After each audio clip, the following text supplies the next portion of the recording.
Jamie Raskin is one of the members of the January 6th committee. Joe Biden, in the waning hours of his administration, pardoned all the members of the January 6th committee and their staffers. Number 26.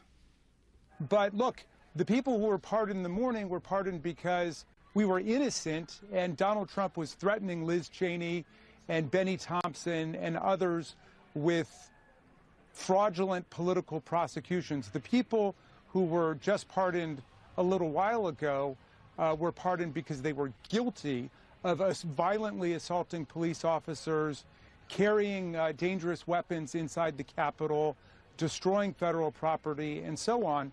And it was just a mass pardon for all of them without even looking to see whether those people were rehabilitated and whether they continue to pose a threat to public safety. So let me get this straight. Joe Biden, when asked whether he was going to pardon himself, said, no, I haven't done anything wrong. But he's pardoned all these January 6th committee members. Implication, based on what Biden said, is that they have done something wrong.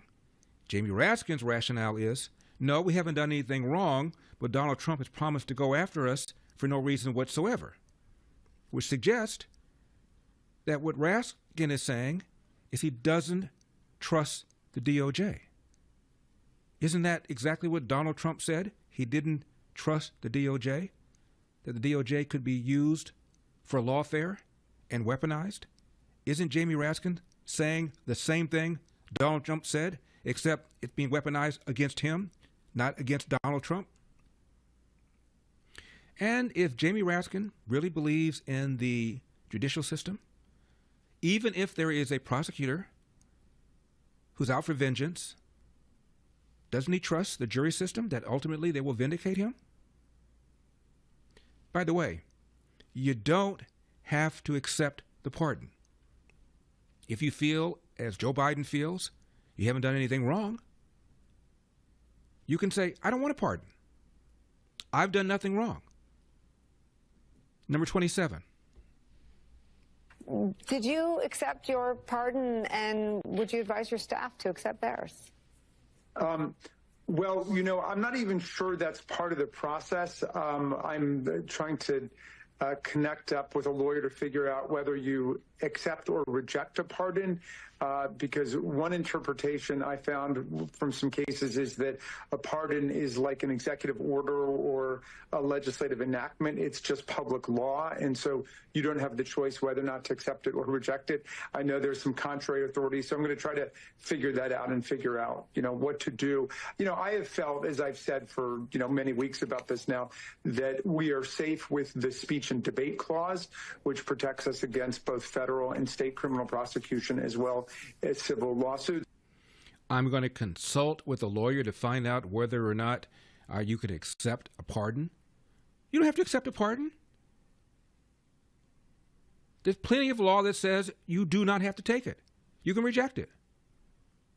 And by the way, since you believe that the criminal justice system can be weaponized, if you don't accept it, you're running the risk of somebody going after you the way Donald Trump ran the risk of the Biden administration going after him. But you do not have to accept it. Don't feel like you've done anything wrong? Feel free not to accept it.